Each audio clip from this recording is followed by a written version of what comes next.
On va commencer avec l'histoire de la médecine, avec Bruno Alioua. Bonjour Bruno. Bonjour. Et on va parler avec vous de la médecine arabe. Et ce qu'on va voir, c'est que notre médecine occidentale doit beaucoup à cette médecine arabe. Oui, tout à fait.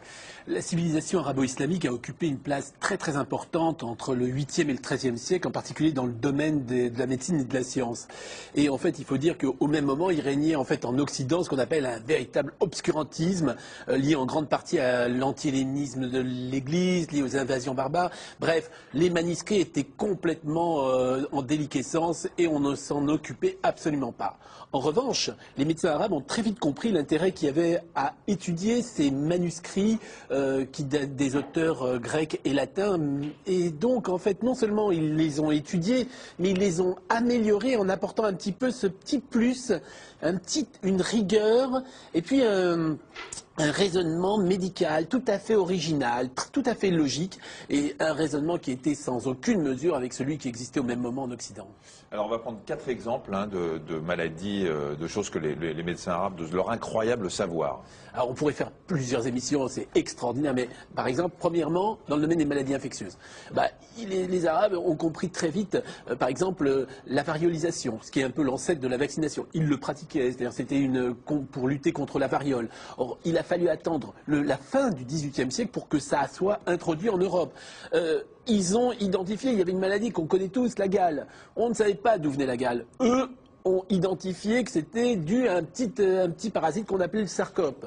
Dans le domaine de l'ophtalmo, ils sont arrivés, ils ont énormément étudié l'anatomie de l'œil et les traitements. Et il y a un auteur arabe du XIIIe siècle qui a identifié pas moins de 14 type d'intervention de la cataracte.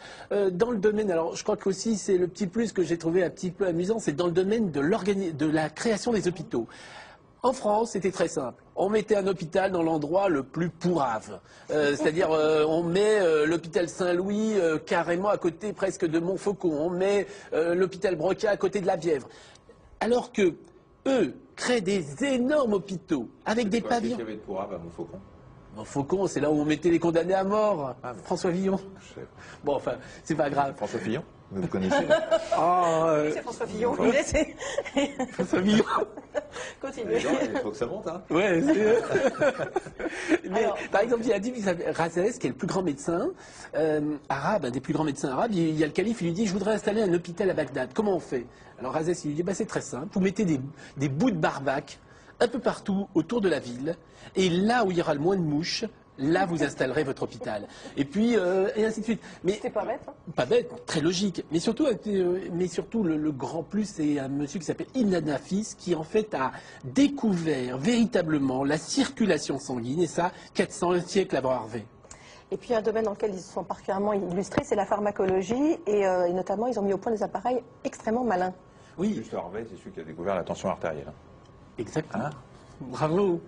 Non mais arrêtez, je révise. Hein. Alors, en fait, c'est vrai qu'ils ont en fait utilisé le savoir chimique et ils ont réussi à réaliser des objets fondamentaux qui ont véritablement révolutionné la pharmacologie. Alors, il y a plusieurs objets qu'on va pouvoir voir qui sont en fait exposés à l'Institut du monde arabe. Le premier objet que je vais vous présenter, c'est l'alambic. Alors l'alambic, cet alambic, il est en verre, bleuté, tout à fait merveilleux, bel objet, qui a été en fait découvert en Iran, qui date du XIIe, XIIIe siècle.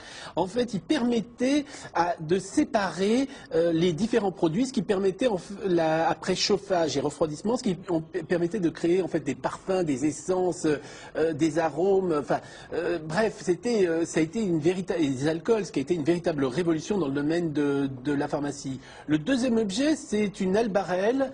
L'albarelle, en fait, c'est un petit, en céramique, c'est une sorte de petit vase en céramique, très belle céramique, qui date là du XIIIe, XIVe siècle, qui a été confectionné probablement par un artisan de Malaga. Et en fait, vous voyez ce qui est marqué en arabe, ça veut dire afia, ça veut dire à votre santé. Et en fait, ça permettait de conserver les médicaments chez les apothicaires, de les stocker et puis voire de les transporter. Et le troisième objet qui a retenu mon attention à l'Institut du monde arabe, c'est en fait une marmite en bronze qui date à peu près de la même période, qui a été retrouvée en Iran. En fait, c'est très sympa cette marmite, puisque on mettait les produits, les ingrédients qu'on avait un petit peu broyés, touillés, on mettait un peu d'eau, on mettait un peu de de sucre, là je la joue Maïté, on faisait frire le tout, et là ça donnait un petit sirop tout à fait extraordinaire. Alors, mis à part ces appareils, les Arabes, la civilisation arabo-islamique qui se trouvait un petit peu à la jonction des grandes routes de l'Inde et de la Chine, a en fait importé des tas de médicaments, des tas de substances, comme l'ambre, le musc, la manne, mais aussi ils ont créé des médicaments, des choses qu'on utilise encore, et puis le plus fameux, c'est le nitrate d'argent. C'est-à-dire que moi qui suis dermatologue, tous les jours j'utilise du nitrate d'argent, alors que ça a été découvert au XIe siècle par les Arabes. Les ORL aussi pour cautériser quand ça saigne du nez. Une précision, vous n'avez pas apporté tout ça aujourd'hui parce que ce sont des choses inestimables qu'on ne peut pas déplacer, Oui, qu'on ne peut pas sortir du musée. Un dernier mot, même si ce n'est pas évident aujourd'hui, le monde juif et le monde arabe étaient quand même très liés à une époque, et les médecins juifs ont beaucoup travaillé aussi avec les médecins arabes. Tout à fait. C'est-à-dire que les médecins juifs sont intervenus à trois niveaux. Premièrement, ils ont apporté en fait leur savoir à la médecine arabe. Le plus grand des médecins juifs, celui qui est le plus connu, qui s'appelait Moshe ben Maimon alias Maïmonide. En fait, Maïmonide était à la fois médecin et philosophe. On sait qu'aujourd'hui, toutes ses œuvres ont été écrites en arabe et non pas en hébreu. En fait, les médecins juifs sont intervenus également à deux niveaux. D'abord, ce sont eux qui ont assuré la traduction des manuscrits grecs et latins en arabe. Et puis, à partir du moment où il y a eu un déclin de la civilisation islamique, à partir de l'Espagne et puis de la faculté de médecine de Montpellier, ce sont eux qui ont retraduit de l'arabe en latin et en grec, ce qui a permis en fait une rediffusion du savoir médical à la Renaissance, savoir qui aurait été probablement complètement oublié s'il n'y avait pas eu les médecins arabes. Merci beaucoup Bruno. On remercie quand même effectivement le musée du monde arabe. Il faut y aller parce qu'il y a des choses absolument passionnantes dedans si vous êtes à Paris.